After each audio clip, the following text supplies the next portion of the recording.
बिस्मिल्लाहिर्रहमानिर्रहीम। अस्सलाम वालेकुम। कमर मेकन एक नई वीडियो के साथ आपसे मुखातिब हूँ। इस वक्त अडयाला जेल से बड़ा पैगाम आया है, यानी कि अब फ़ाइनल कॉल की तैयारी कर दी गई है, बल्कि फ़ाइनल कॉल दे दी गई है।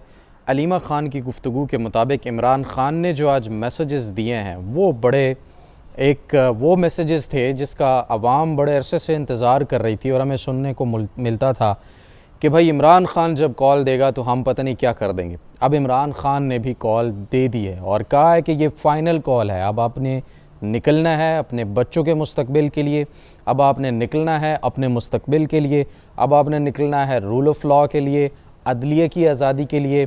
और अलीमा ख़ानम ने कहा कि जो ये इस वक्त मार्शल लॉ से भी नेक्स्ट लेवल की चीज़ है, इमरान ख़ान ने ये कहा है उनके मुताबिक।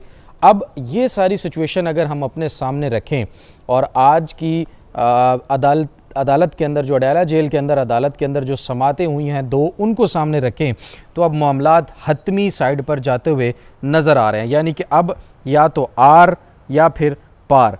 और इसमें देखें तो मज़ीद आपके सामने कुछ चीज़ें ज़रूर रखता हूँ यहाँ पर। आज जो अडयाला जेल के अंदर बातें हुई हैं, उसके अलावा उससे पहले आज बता दूँ कि दो समातें हुई हैं। एक तो समात एहतसाब अदालत यानी कि नैब कोर्ट के जो जज थे नासिर जावेद राना, उन्होंने की और उन्होंने बानी पीटीआई समेत बुशरा बीबी, दोनों इमरान ख़ान और बुशरा बीबी अदालत में पेश हुए अडयाला जेल के अंदर। और उनको जो 190 मिलियन पाउंड केस की आपको बता रहा हूँ, उसमें 342 के बयान रिकॉर्ड करवाने के लिए जो सवालनामा है वो दे दिया है। ये सवालनामा तब दिया जाता है जब केस कंक्लूड होने वाला होता है, और आखिर पर यह सवालनामा 342 का दिया जाता है जिसमें 79 क्वेश्चंस हैं। इन 79 क्वेश्चंस के अब इमरान ख़ान और बुशरा बीबी ने जवाब देने हैं और अपने जवाब में वो अपने डिफेंस भी वहाँ पर जो है वो दे सकते हैं, यानी कि जो गवाह प्रोसिक्यूशन ने पेश की अदालत के अंदर उनके मुकाबले में इमरान ख़ान और बुशरा बीबी अपने गवाह भी जो हैं वो पेश कर सकते हैं। बहरहाल 79 सवालात पर मुश्तमिल दोनों जो मुल्ज़मान हैं इमरान ख़ान और बुशरा बीबी, उनको ये सवालनामे दे दिए गए और प्रोसिक्यूटर जनरल सरदार मुज़फ़्फ़र अब्बासी और अमजद परवेज़ जो हैं ये इनकी टीम है प्रोसिक्यूशन की तरफ से, और बुशरा बीबी के वकील हैं बैरिस्टर सलमान सफदर। अब ये समाअत जो है 11 नवंबर तक मुलतवी हुई है। 11 नवंबर तक ये वाली समाअत मुलतवी होगी और 12 नवंबर तक जो तोशाखाना 2 है उसमें इमरान ख़ान की बरियत की दरख्वास्त जो दायर की गई थी अडयाला जेल के अंदर होने वाली समाअत में ही शाहरुख अर्जुमन साहब के पास, उसमें भी फ़ैसला उन्होंने महफूज किया है। और फ़िलहाल उस केस में फ़र्द जुर्म आयद करने की जो मामला था उसको मौखर कर दिया है कुछ वक्त के लिए, और कहा है कि इसके ऊपर यानी इमरान ख़ान और बुशरा बीबी की जो बरियत की दरख्वास्त है उसमें जो दोनों तरफ से दलाइल हैं मुकम्मल कर लिए गए। वकला सफ़ाई ने भी अपने दलाइल मुकम्मल कर लिए और उसके बाद जो प्रोसिक्यूशन है उन्होंने भी अपने दलाइल मुकम्मल कर लिए हैं। और इमरान ख़ान और बुशरा बीबी की बरियत की दरख्वास्तों पर अब फ़ैसला जो है वो महफूज हो गया और 12 तारीख को ये फ़ैसला सुनाया जाएगा। अब तोशाखाना 2 के अंदर फ़र्द जुर्म आयद करने की भी दो तीन पिछली तारीखें थी, उनके ऊपर फ़र्द जुर्म आयद होनी थी लेकिन नहीं हुई, जबकि बरियत की जो दरख्वास्त है ना वो दायर कर दी गई। अब बरियत की दरख्वास्त पर फ़ैसला महफूज हो गया और आज इमरान ख़ान और बुशरा बीबी अदालत के अंदर मौजूद रहे। अब 11 तारीख भी आपने जहन में रखनी है, 12 तारीख भी आप लोगों ने अपने जहन में रखनी है और उससे पहले आने वाली 9 तारीख यानी कल का दिन भी आपने अपने जहन में रखना है। अब कल के दिन के लिए जो आज इमरान ख़ान ने अडयाला जेल से पैगामात भिजवाए हैं वो आपके सामने रखूँगा। और वो तो आपके सामने कुछ चीज़ें मैंने रख दी, बल्कि एक गुज़िश्ता रोज़ इमरान ख़ान से मुलाकात होनी थी 7 लोगों की, वो मुलाकात नहीं हो सकी। वो मुलाकात एक तो होने नहीं दी गई, तमाम लोग वहाँ पर दरवाज़े पर मौजूद थे और उनको अंदर नहीं भेजा गया। मुलाकात तय थी, लिस्ट दे दी गई थी, जबकि इंतज़ामिया ये कह रही है अडयाला जेल की कि लिस्ट नहीं दी गई, जबकि जो कोऑर्डिनेटर हैं वो ये कह रहे हैं कि जी लिस्ट दी गई थी और बाकायदा तौर पर कन्वे भी किया गया था तमाम चीज़ों से। लेकिन कल जब वहाँ पर पुलिस पहुँची, नफरी बढ़ना शुरू हो गई, तो वहाँ पर जो मौजूद लोग थे मैंने उनके अंदर भी पैनिक देखा और कुछ जैसे असद कैसर और शिबली फराज वगैरह वो शुरू में ही उनको पता चल गया या उन्होंने भांप लिया या उन्होंने जब पुलिस और नफरी देखी तो उनको इस चीज़ का अंदाज़ा हो गया कि भाई अब मुलाकात तो होनी नहीं है, कहीं हमारी गिरफ्तारी ही ना हो जाए। उन्होंने जनाब वहाँ से फ़ौरन जो है अडयाला जेल से वापसी का सफ़र जो है वो शुरू कर दिया और वहाँ से निकल आए। जबकि शेख वकास अकरम, राजा अलामा नासिर अब्बास जाफरी, ओन अब्बास बप्पी, उनके साथ जमाल एहसन, शायद मैं नाम ठीक ले रहा हूँ, जमाल एहसन ही हैं, मियाँ वाली से MNA हैं, वो थे। ये तमाम लोग, खालिद यूसुफ चौधरी, ये लोग वहाँ पर मौजूद थे एंड आखिरी वक्त तक, जब तक उनको इजाज़त जो है, इसका कंफर्म नहीं होगा कि भाई अब तो वक्त भी ख़त्म हो गया मुलाकात का और अब हमारी मुलाकात जो है वो होगी भी नहीं। अब पुलिस के वहाँ पर पहुँचने का क्या वजह थी और उनको देखकर तहरीक इंसाफ के जो लोग थे वो इतने पैनिक क्यों हुए, ये मेरी समझ से बाहर है। और अगर मैं इसके ऊपर कोई अंदाज़ा या अपना तज्जिया दूँ तो वो इसलिए दुरुस्त ना होगा क्योंकि पुलिस ने वहाँ पर कोई ऐसी बात उनसे नहीं की। लेकिन पुलिस ये ज़रूर कह रही थी कि आप यहाँ पर खड़े इंतज़ार कर रहे हैं, साथ ही हमारी चौकी मौजूद है, आप आइए और चौकी के अंदर बैठ कर इंतज़ार भी कर सकते हैं और वहाँ पर हम आपकी खिदमत भी करेंगे, यानी आपको चाय वगैरह पिलाएंगे। लेकिन कोई भी रहनुमा चौकी के अंदर नहीं गया और उनकी मुलाकात भी नहीं हुई। लेकिन मैं हैरान इस बात पर हूँ कि अगर इमरान खान से मुलाकात नहीं करवाई गई तो 6-7 रहनुमा सिवाय अलामा राजा नासिर अब्बास जाफरी साहब के किसी ने भी मीडिया से गुफ्तगू नहीं की है। अलामा राजा नासिर अब्बास जाफरी साहब ने मीडिया से गुफ्तगू की 8-9 मिनट और वो मैंने पोस्ट भी की है सब जगहों पर और GTV न्यूज़ पर भी उसको चलाया गया। लेकिन बाकी किसी भी रहनुमा ने अडाला जेल के बाहर मीडिया से गुफ्तगू नहीं की। और अहम तरीन बात यह है कि जब इमरान खान से मुलाकात तय थी तो मुलाकात ना करवाने के बाद या जब आपको पता चल गया कि अब मुलाकात नहीं होगी तो मीडिया को क्यों अवॉइड किया गया? मीडिया के ऊपर आकर आपने अपना तमाम तर मौक़िफ़ क्यों नहीं रखा? क्या ये ख़बर छोटी नहीं है कि आपको अडाला जेल बुलाया जाए, आपके नाम भी दिए जाए, मुलाकात का वक्त भी हो, मुलाकात का दिन भी हो, और फिर भी अडाला जेल में इमरान खान से मुलाकात ना हो और तमाम के तमाम जो लीडर्स हैं, लीडरशिप है, बड़ी बड़ी दिग्गज लीडर जो हैं, वो खामोशी से वहाँ से वापस आ जाए और मीडिया को ये तक ना कह सकें कि जी हमारी इमरान खान से मुलाकात नहीं करवाई गई, हम इसकी मजम्मत करते हैं, या आज मुलाकातों का दिन था, एक सियासी रहनुमा कैद में है तो क्या वो अपनी पार्टी के लोगों के साथ मुलाकात नहीं कर सकता?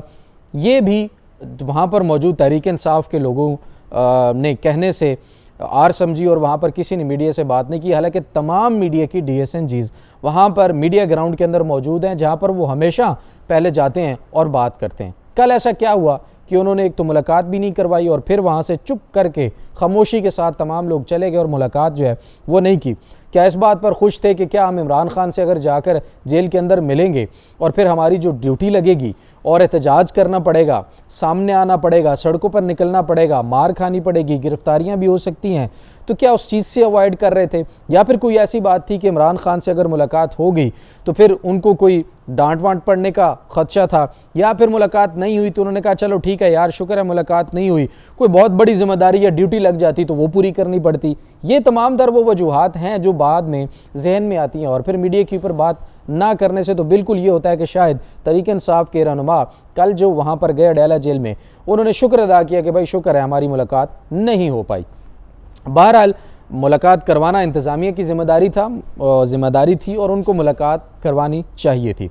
अब कल 9 तारीख़ है और 9 तारीख़ को सवाबी के अंदर जो है वो जलसा होगा। उसमें जो कॉल है इमरान खान ने अलीमा खान के ज़रिए जो आज दिया है वो फ़ाइनल कॉल दिया और कहा है कि अपने फ्यूचर के लिए तमाम पाकिस्तानी निकलें, वकला निकलें, सियासतदान निकलें, तमाम टिकट होल्डर्स निकलें, तमाम MNAs, MPAs, सेनेटर्स निकलें और जो नहीं होगा उसका तहरीक इंसाफ के साथ, पार्टी के साथ किसी किस्म का कोई ताल्लुक़ बाकी नहीं रहेगा। तो ये तमाम तर जो चीज़ें हैं आज अडाला जेल से आई हैं। अब आ जाते हैं शॉर्टली मैं आपको बता दूं, सुप्रीम कोर्ट के अंदर भी आज बड़ी अहम 2 बैठक हुई हैं। एक सुप्रीम जुडिशल काउंसिल का इजलास था और एक था जुडिशल कमीशन का इजलास। जुडिशल कमीशन का शॉर्ट आपको बता दूं कि 2 अरकान जो हैं उसमें गैर हाजिर थे, उनकी वजह से आज इजलास मुलतवी हो गया। आज़म नज़ीर तारड़ साहब ने कहा कि इजलास मुलतवी कर दिया गया।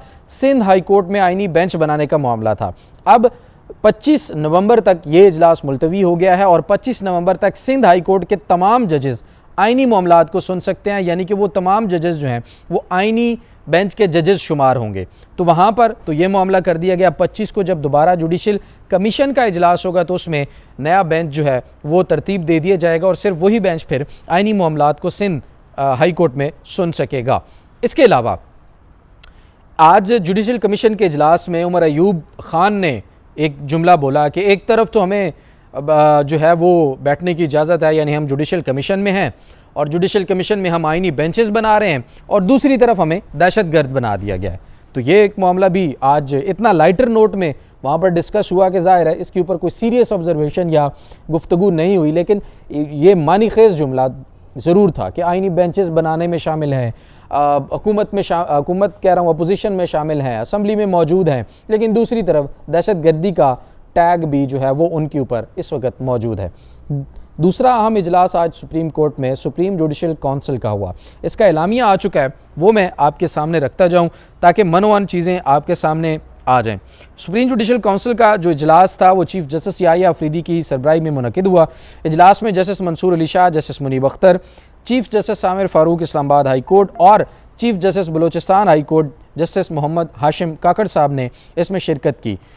इस सुप्रीम जुडिशल काउंसिल में 5 लोग होते हैं, 3 तो वो लोग होते हैं जो सुप्रीम कोर्ट में सीनियर तरीन है, एक चीफ जस्टिस और दूसरे 2 जो सीनियर तरीन जजेस यानी मंसूर साहब और मुनीब साहब, और उसके बाद तमाम हाई कोर्ट्स में से 2 सीनियर तरीन चीफ जस्टिस जो कि अब इस्लामाबाद हाई कोर्ट के आमिर फारूक साहब, जस्टिस आमिर फारूक साहब और मोहम्मद हाशिम काकड़ साहब जो बलोचिस्तान हाई कोर्ट के हैं। अब इन्होंने फैसले क्या किए हैं वो भी कहते हैं जी। हुआ क्या, एलामिया में है कि कौंसल ने जजेस के ज़ाब्ता अखलाक में तरमीम और इस्लामाबाद हाई कोर्ट के 6 जजेस के ख़त पर बातचीत की। कौंसल ने कौंसल के कवायद बनाने और उसके सेक्रेटेरिएट के क़याम के मसले की तफसील से बातचीत की।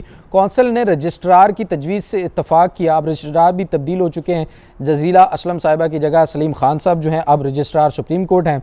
तो कहा है कि जी कौंसल ने रजिस्ट्रार के तजवीज़ से इत्तफाक किया और फैसला किया कि कौंसल के कवायद साजी के अमल का आगाज़ किया जाए। कौंसल ने चेयरमैन को एक काबिल और तजर्बाकार फ़र्द को बतौर सेक्रेटरी 3 माह के लिए भर्ती करने का इख्तियार दिया। कौंसल ने आइन के आर्टिकल 209 के तहत 209(8) के तहत मुख्तलिफ अफराद की जानिब से दायर करदा 10 जजेस की खिलाफ शिकायत का जायज़ा लिया। अब ये सिर्फ जायज़ा नहीं लिया गया, इसमें हमारे पास ज़राए से जो मालूमात है वो भी आपके सामने रखेंगे।